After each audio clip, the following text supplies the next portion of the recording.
At 5 months pregnant, Daniel's first love, Ava, came to our home to provoke me and set it on fire.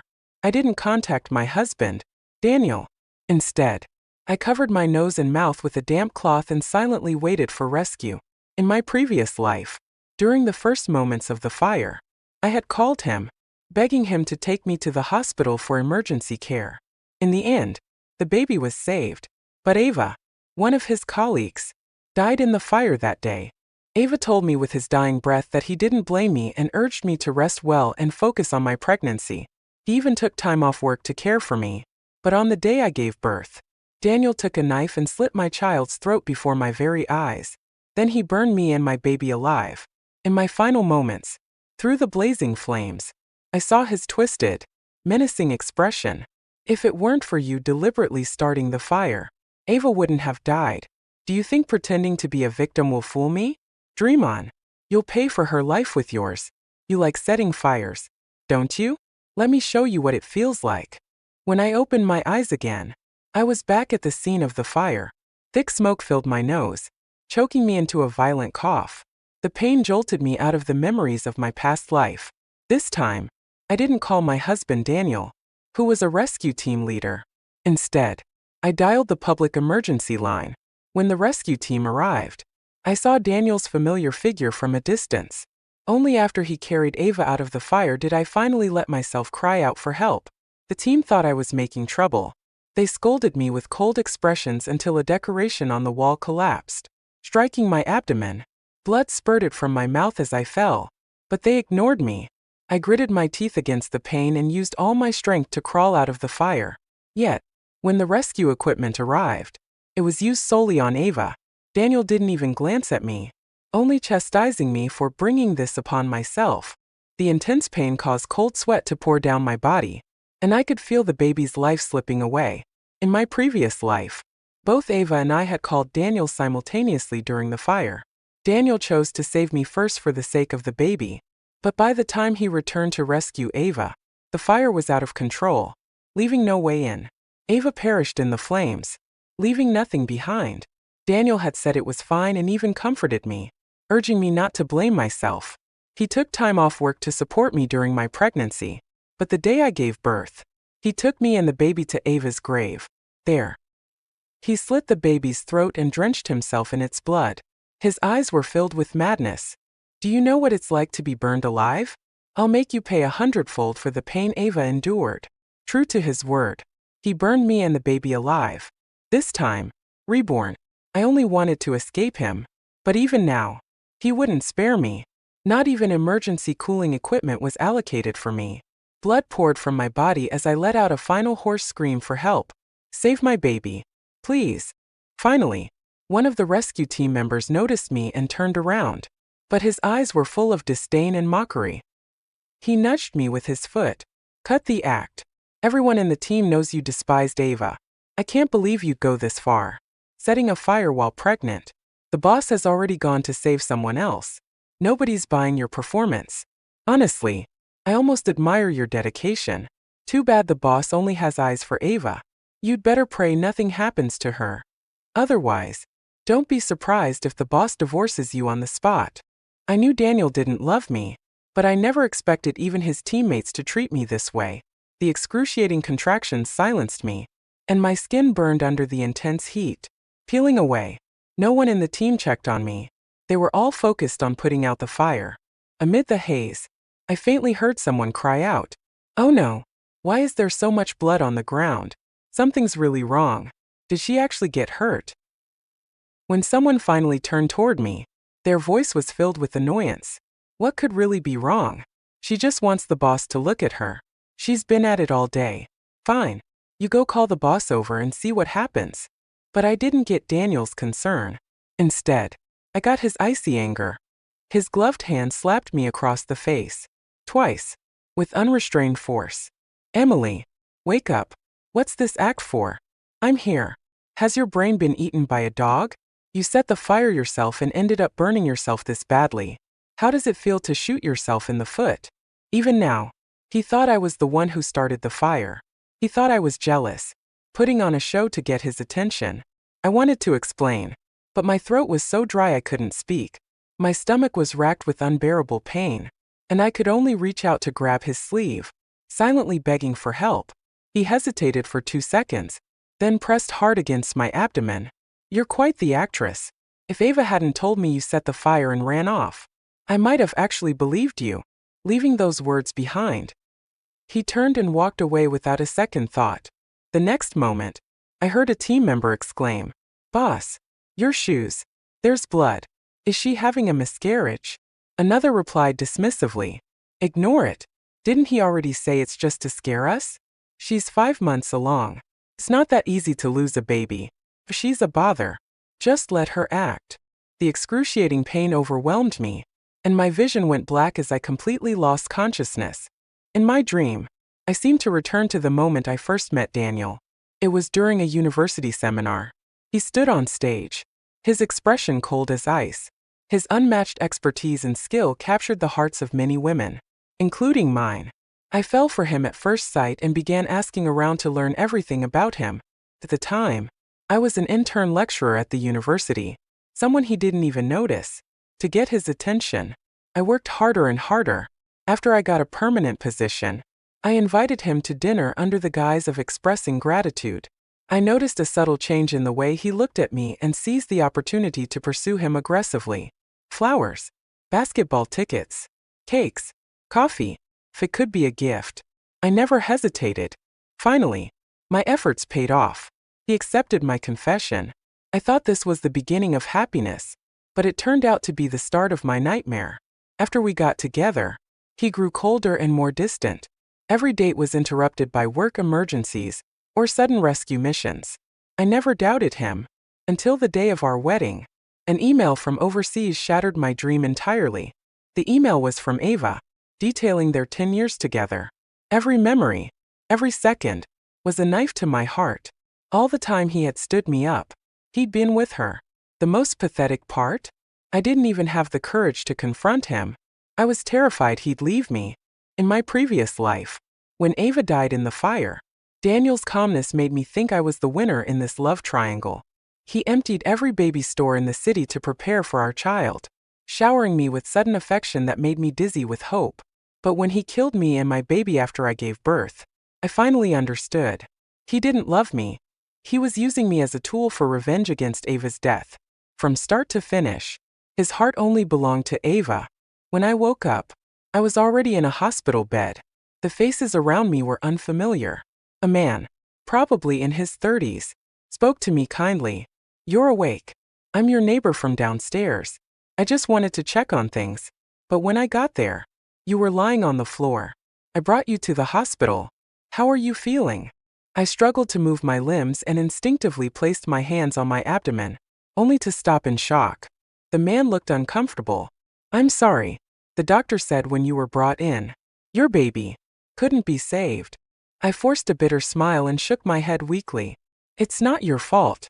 Thank you for bringing me here." Even a stranger could see something was wrong with me. Yet my husband of 5 years hadn't even looked in my direction. Seeing my despair, the man grew visibly upset. "I don't know what's wrong with those rescue guys. Someone lying there like that, and they don't help? If I hadn't gone to check on you, you'd be dead right now. Where's your family? Doesn't the baby's father care? Do you want me to call him for you? You shouldn't be alone right now. I've already reported that rescue team. People like them are a scourge on society," my neighbor said firmly. I nodded, trying to respond, but all I could manage was a faint whisper. "The baby's father is dead," I said weakly. Sympathy filled his expression. "Don't worry. I'll take care of you until you're discharged," he offered. I declined his kind gesture, transferred the hospital and surgery fees to him as thanks, and urged him to leave. Though he left, the storm of public outrage online was only growing. The story of the rescue team captain whose backyard caught fire had an inherent sensational appeal. By now, it had climbed to the top of trending topics on several major platforms. My neighbor, with good intentions, had uploaded a photo of me lying on the ground in the comments section. The image quickly sparked widespread discussion.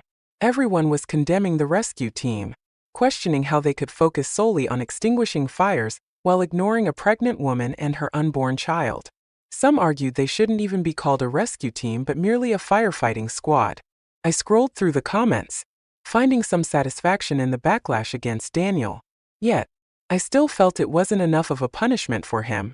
Opening my chat app, I prepared to send him a message requesting a divorce. But a text from Ava popped up first. Turned out she was also in this hospital, staying just one floor below me. She had sent a photo of Daniel carefully feeding her porridge. In the image, he blew on each spoonful to cool it down, afraid it might burn her.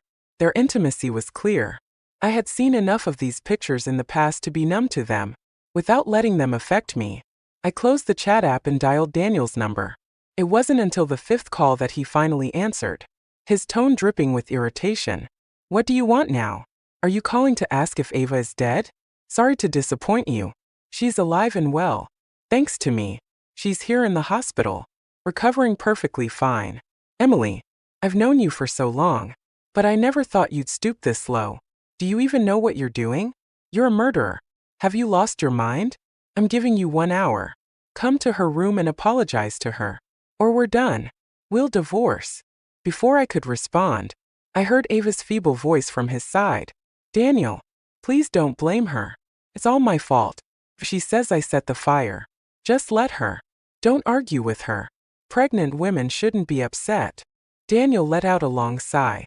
"You're too kind, Ava. That's why she walks all over you. We met first. Who does Emily think she is? She doesn't even have the right to lay a finger on you. This time, no matter what, I'll make sure she learns her lesson." As they continued their exchange, I cut in with a calm, steady voice. "All right, let's get divorced. I agree. I'll send you the papers. Make sure you sign them." Daniel was stunned. Clearly, he hadn't expected me to take the initiative. He froze for a moment, then exploded with anger. Just as he was about to lash out, I ended the call abruptly. Before I could block his number, messages began flooding in. "Where are you? Emily, are you insane today? I let things slide before because you were pregnant, but now you've gone too far. Do you think I wouldn't dare divorce you because of the baby? Don't push your luck. You'll regret it if I have to sign those papers on the day you give birth. And take down those online posts right now. Don't make me expose your true colors publicly." I didn't bother reading the rest. I deleted all the messages and blocked his number. Even though I had already endured his betrayal in my previous life, the pain in my chest flared up again, as sharp as ever. While I was lost in thought, a group of nurses came in to change my bandages. They didn't notice my expression as they chatted among themselves. "Did you see the guy downstairs? He's so handsome," one of them said. It was the first time I'd heard such admiration for a couple. One of the nurses sighed dreamily. "I've never seen a couple so well matched. I heard they were childhood sweethearts. A classic campus romance. So enviable." Another chimed in. "You're so out of the loop. Here's the latest. Mr. Carter went all out to secure a private station in the cafeteria, just so he could make fresh porridge for his beloved wife every day. He even forbade anyone else from touching her food. When I went to apply his bandages earlier, he wouldn't let me do it. He insisted on handling it himself. Talk about couple goals." Their chatter washed over me as I stared numbly at the needle marks on the back of my hand. The skin on my arm, already peeling from the burns, throbbed with a mix of pain and itching. When they finally left the room, I exhaled deeply, gasping for air as if I'd been suffocating. Yet no matter how much I tried to breathe, my chest remained tight and hollow. That evening, the doctor came by to check on me. He informed me, with a detached tone, that the severe trauma to my abdomen meant I was unlikely to have children in the future. My first reaction to his words was a twisted sense of relief. At least there won't be another child to suffer because of me. A child deserves a better start in life, not this endless misery. Once the room was empty again, I picked up my phone and checked the latest news online. The situation had spiraled out of control. The public backlash forced the rescue department's leadership to step forward with an explanation. But their statement turned everything on me, claiming the fire had been orchestrated by me as an act of jealousy and malice. They accused me of intentionally wasting rescue resources and tarnishing the reputation of their exemplary team captain. To make their claims more convincing, Daniel publicly registered an account and uploaded our marriage certificate. His actions completely turned the tide of public opinion against me. The outrage that had initially targeted the rescue team shifted entirely to me. My social media was flooded with hateful comments, eventually leading to my account being banned. Any attempts to explain were drowned out by the flood of vitriol. In the days that followed, I noticed the hostile stares of the medical staff. Professionalism kept them from outright throwing me out, but the contempt in their eyes was unmistakable. Every day, I received threatening deliveries from unknown senders, packages filled with malicious messages and intimidation. I didn't respond or defend myself. When the doctor finally said I could be discharged, I sent Daniel a brief message. Let's finalize the divorce tomorrow at the civil registry. It didn't take long for him to call back, his voice dripping with mockery. So, you finally ran out of tricks and showed your face? I warned you. I gave you a chance to take down the online backlash, but you refused. Don't blame me for being ruthless now. If it weren't for Ava pleading for you, I'd have had you arrested already. Fine. Let's divorce. But don't come crying to me when your child ends up fatherless. If he grows up a bastard, that's on you. Before I could respond, he hung up. I quietly opened my home surveillance app, located the footage of Ava setting the fire, and saved it to my device. The next morning, after being discharged, I took my documents and headed straight to the civil registry office. But when the scheduled time came, it wasn't Daniel who appeared. It was Ava. She approached me with a smug smile, her voice dripping with mock concern. I told you, you'll never win against me. Your husband, he's nothing more than my obedient little lapdog.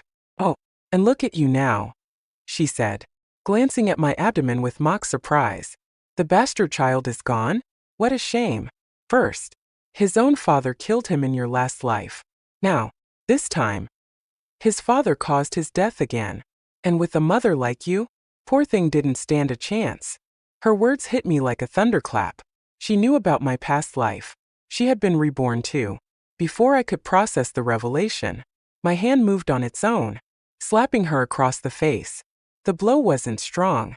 My body was still weak from the miscarriage, but it was enough to send her sprawling to the ground. Ava! Daniel's voice rang out behind me.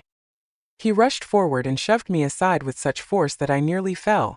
I tumbled down the steps, only stopping when my face was bloodied from the fall. Daniel immediately rushed to Ava, cradling her in his arms. Then, as if a thought had just struck him, he abruptly turned his gaze to my stomach.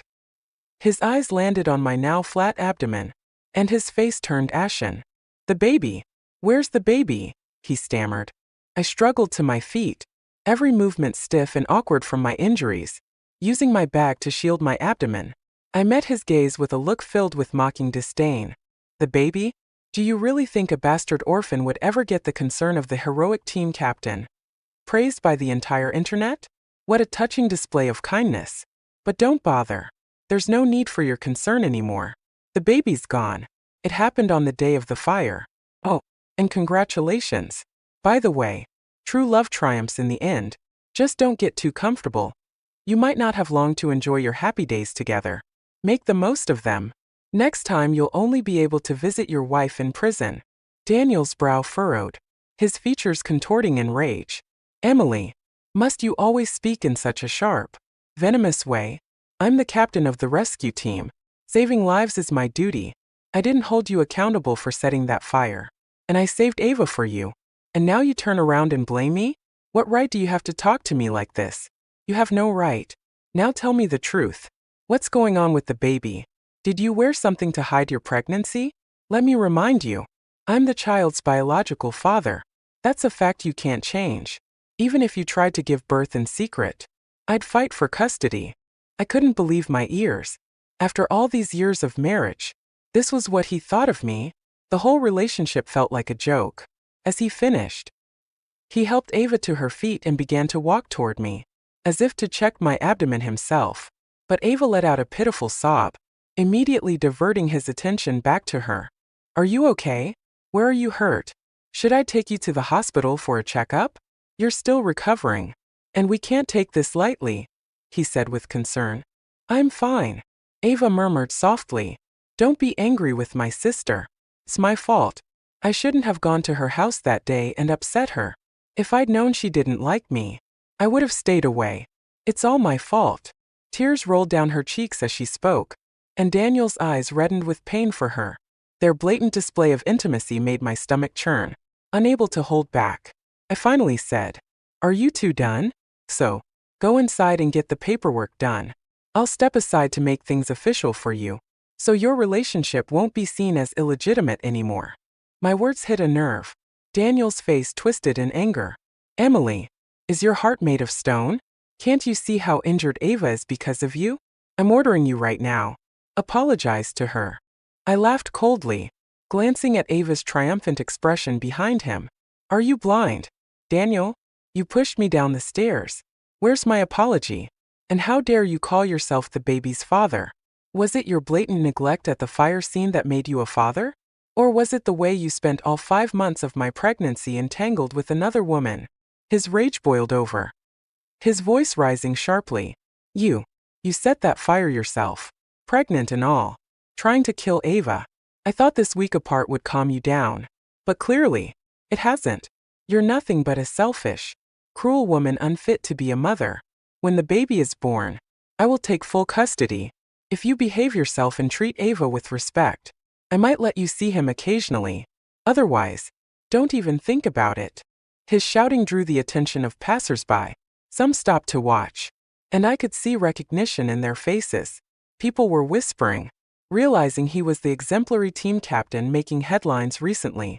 Ava, not missing the opportunity, pointed directly at me and said loudly, "Sister, I know you hate me, but you should at least think about the child you're carrying." Ava said, her voice soft and pleading, "You tried to burn me alive while pregnant, but I'm willing to forgive you. Just please, don't be angry anymore. Okay." As soon as her words fell, a barrage of insults came from the crowd around us. "Isn't this that evil woman from the internet? The one who plays the victim while being a monster? Being cursed out for a week wasn't enough for her. Huh. People like her treat lives like a joke. That poor kid. Imagine being stuck with a mother like her, not even born yet, and already carrying the burden of a murder. Why hasn't a car just run her over already?" Daniel didn't even attempt to defend me. He remained aloof, towering above me like he was untouchable. I looked at him coldly and spoke, my voice sharp. "You want me to apologize to Ava? Sure. But only if she kneels at my child's grave and apologizes first." Daniel's face twisted in frustration. "Unreasonable. Hopeless. I must have been blind to marry you. Let's just get the divorce over with." Hearing this, Ava's eyes sparkled with triumph. I didn't respond. Instead, I lowered my head and dusted off my clothes, letting out a soft chuckle. "Go ahead and laugh. Ava, the harder you laugh now, the harder you'll cry when you're in prison." When it was time to finalize the divorce paperwork, even the staff at the civil registry recognized us. They looked at Daniel with sympathy, as if divorcing me was his ultimate liberation. It felt like I was the villain holding him back from happiness. Cameras flashed wildly, capturing me from every angle as people rushed to post the photos online. The insults rained down like a flood, leaving my reputation in shreds. Walking out of the registry office, Daniel didn't spare me a single glance. He wrapped his arm protectively around Ava, and the two of them walked straight to the car. They didn't even bother asking about the child. Fine by me. It saved me the trouble of explaining. With my home burned to the ground, I rented a small apartment nearby. After signing the lease, I went straight to the police station. On the way, Ava sent me a gloating message. I opened the photo attached and saw Daniel at a real estate office, helping Ava choose a new home. "Last time, you couldn't beat me. This time, you're still the loser. Just accept it. Your bastard child was never meant to survive." I saved her message along with all the previous ones and submitted them to the police along with the surveillance footage showing Ava setting the fire. First, the officers were cold, recognizing me as the so-called arsonist from the internet rumors. But after watching the video, their expressions softened with sympathy. "You had this evidence all along. Why didn't you come forward sooner?" one officer asked. I shook my head. The timing wasn't right. If I'd released this earlier, I wouldn't have been able to divorce Daniel, only by letting him rise as high as he could, then watching him crash. Can I truly get my revenge? The officer nodded silently and told me to wait for the investigation results. They promised to handle it quickly. After years as a stay-at-home wife with no income, my top priority post-divorce was finding a job. Without work, I wouldn't even have the money to take Ava to court. I downloaded a job search app and sent my resume to local companies. However, the impact of the online backlash exceeded my expectations. Not a single company was willing to grant me an interview. Their rejections were vague and dismissive, claiming I lacked work experience. But I could see from the app that most of them hadn't even opened my emails. They likely dismissed my applications outright after seeing my name. Refusing to give up, I called HR departments directly. First, some were willing to speak with me, but as the days passed, even my phone number was blacklisted in the industry. I wasn't surprised. Given the current storm of public opinion, any company hiring me would instantly face backlash. I looked at my diploma from a top-tier university, bitterness welling up inside me. I never imagined that one day I would find myself unable to secure a job. And all of this, every setback, stemmed from trusting the wrong person in my youth. Giving up on office jobs, I turned my attention to entry-level service positions. Wandering through a large shopping mall, I applied to every store that had a now hiring sign. Eventually, a jewelry store decided to take me in. During this time, the photos taken at the civil registry office had gone viral online.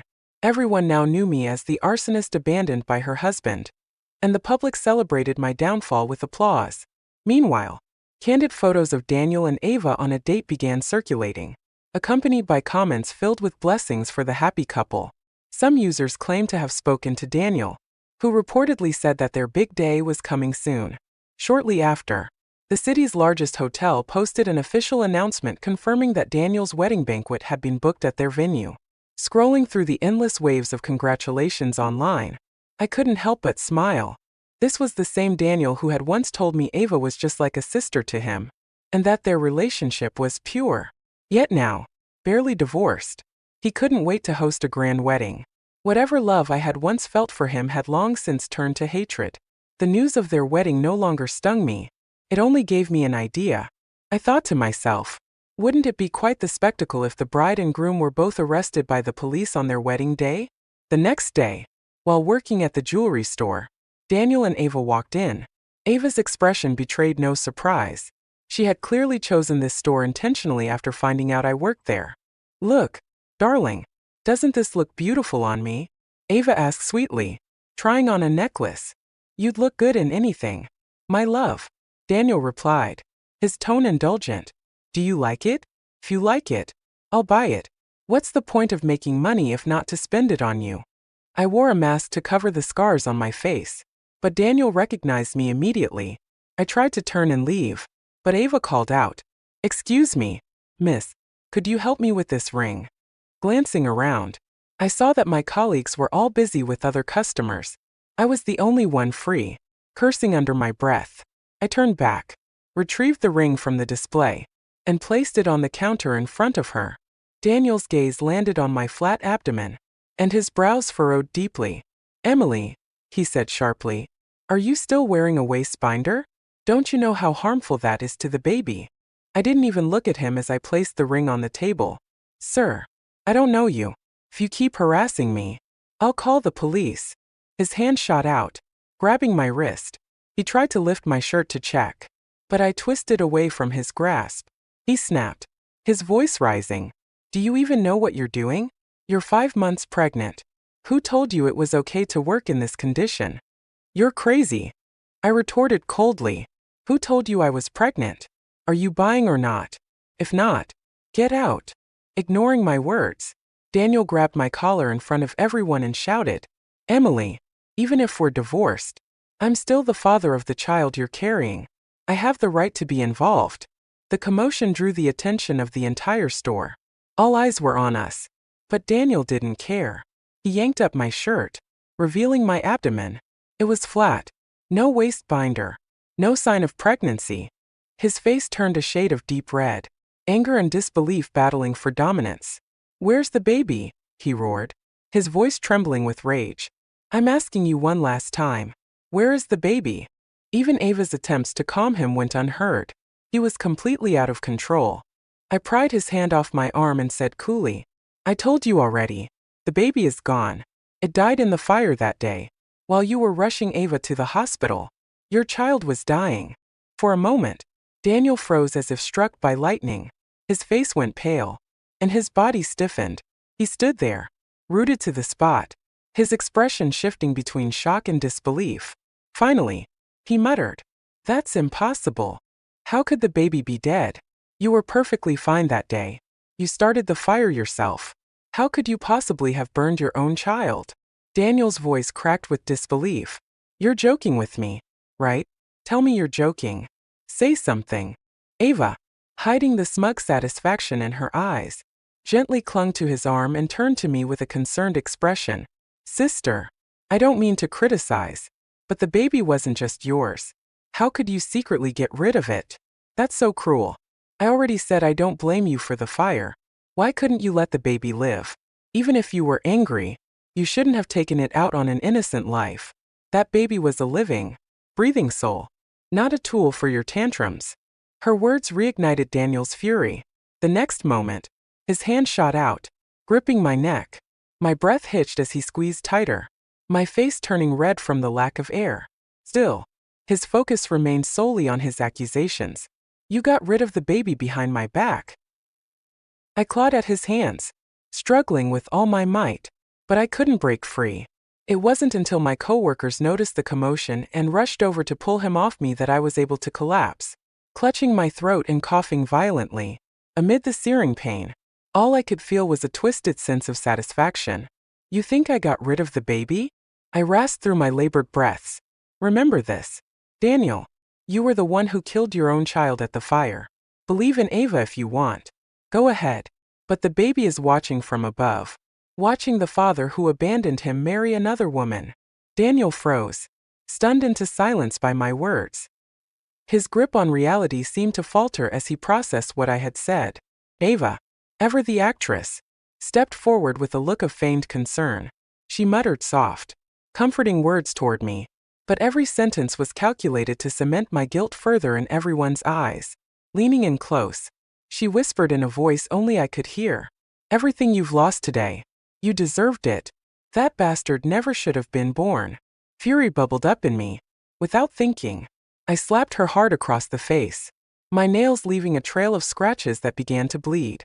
Ava immediately adopted an expression of deep hurt, tears welling up in her eyes as she looked at Daniel for sympathy.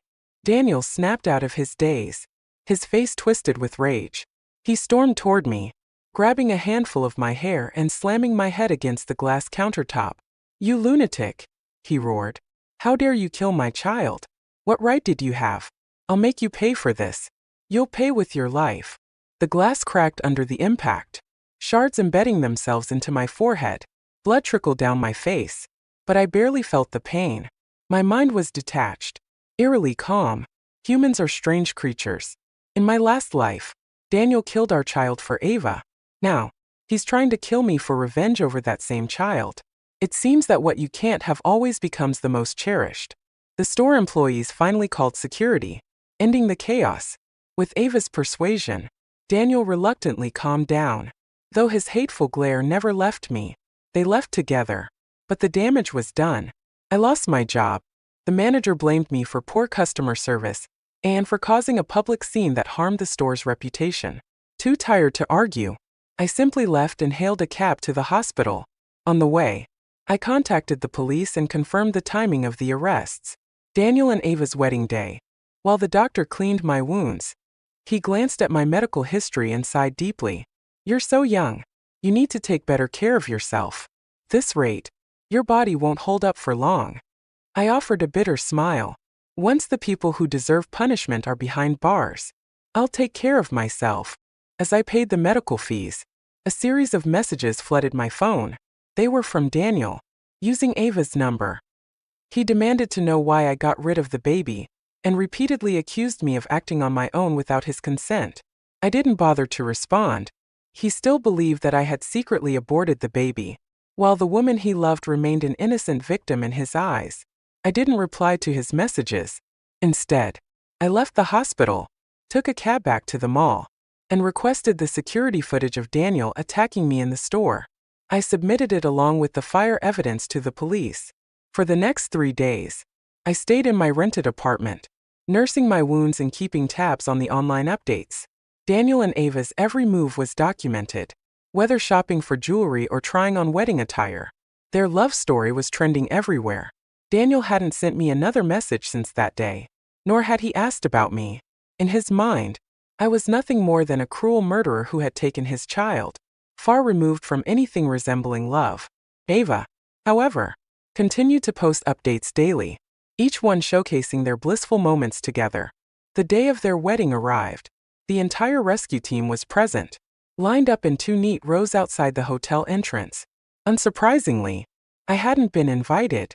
When I appeared, they immediately stopped me at the door, their expressions dripping with disdain. "You don't seem to be on the guest list today, Miss Emily," one of them said, mockingly correcting himself. "Actually, I mean Ms. Yates. You shouldn't cause trouble. If the boss finds out we let you, the so-called arsonist, in, we can kiss our bonuses goodbye." I kept my composure and replied calmly, "I'm only here to watch. I won't say a word." They refused to let me through. As more guests arrived, including relatives who had attended my wedding to Daniel, their glares turned colder. Some muttered to the hotel security to have me thrown out. A drink bottle was hurled at me, splashing sticky liquid onto my clothes. Someone spat in my direction, shouting, "You're heartless." Another sneered, "You're a venomous snake." The ceremony was about to begin, and no one had time to deal with me anymore.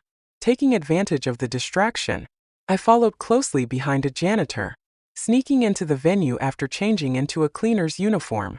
When the ceremony reached its final stage, where the bride and groom exchanged rings, I lowered my head and typed a message on my phone. "You can make the arrests now." The very next second, the grand doors of the banquet hall burst open. Police officers flooded in, surrounding the bride and groom. Daniel's face twisted in confusion and anger, while a flicker of panic crossed Ava's eyes before she forced herself to stay composed. As the guests exchanged bewildered glances, I walked up to the stage at a measured pace and spoke into the microphone. "Apologies for interrupting. Ms. Ava Parker is under investigation for arson and attempted murder. I've submitted all relevant evidence to the authorities. As for Mr. Daniel Carter, he is being charged with negligence at the fire scene, refusing to perform his duty, and assault.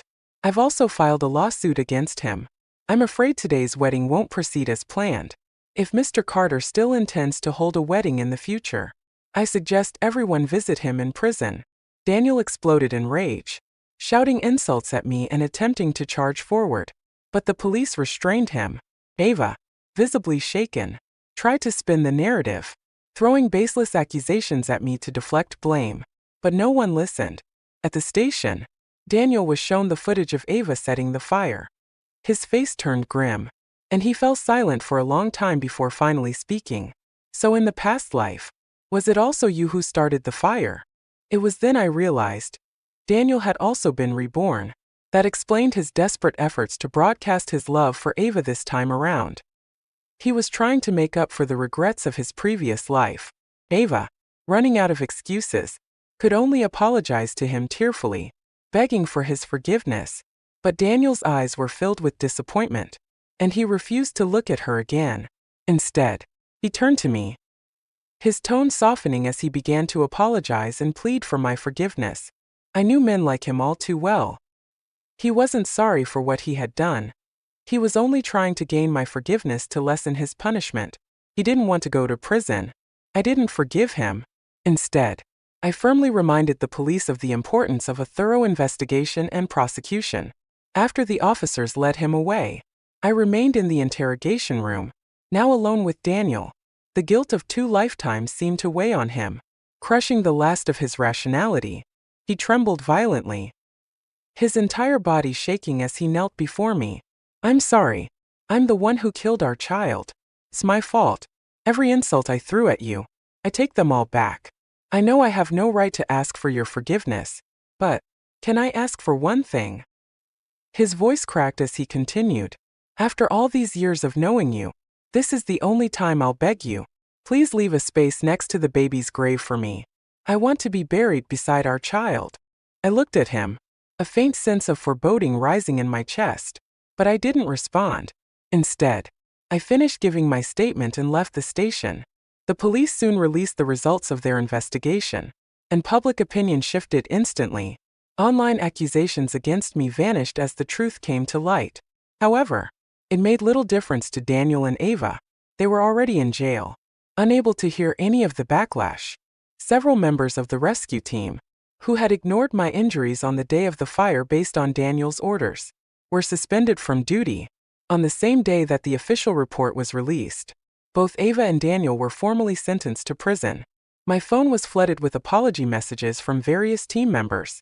I ignored all of them. Instead, I resumed submitting job applications. This time, the process went much smoother. Within 2 days, I landed a position at a company. The company's CEO was a middle-aged woman, a single mother herself. She had read about my story online and sympathized with my situation. She gave me opportunities to improve and encouraged me to grow. I threw myself into my work, ignoring everything happening outside my bubble. It wasn't until a week later that I stumbled upon news from 3 days prior. Daniel had committed suicide in prison. Ava, having been exposed for framing a pregnant woman, was ostracized by the other female inmates. Within a week, she had been hospitalized 3 times. According to someone claiming to be a medical staff member in the comments section, Ava was still in the ICU, teetering between life and death. I let out a quiet laugh and gave the news a like. Justice may come late, but it never fails to arrive.